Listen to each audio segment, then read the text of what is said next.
ndamba munachitila kale Paulo zokoma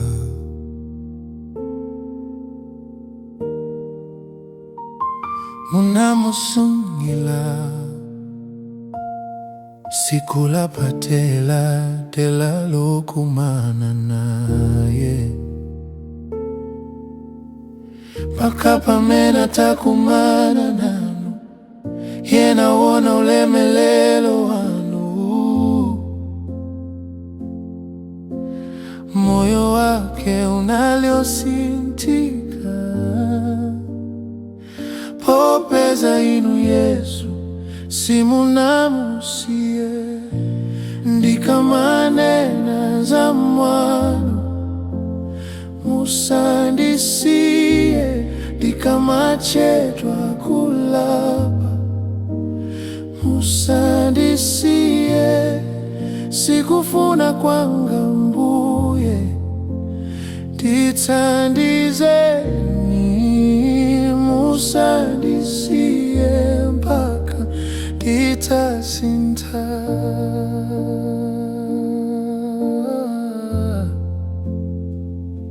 mkati mwanga mulikulimba na ine kati mwanga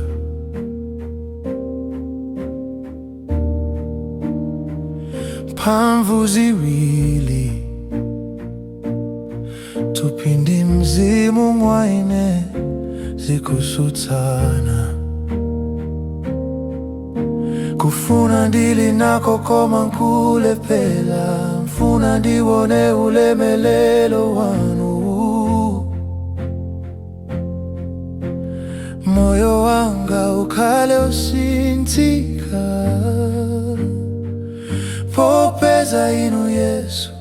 simungandisiye ndikamanena za mwano musandisiye ndikamachedwa kulapa musandisiye sikufuna kwanga mbuye titandizeni musandisiye mpaka titasinta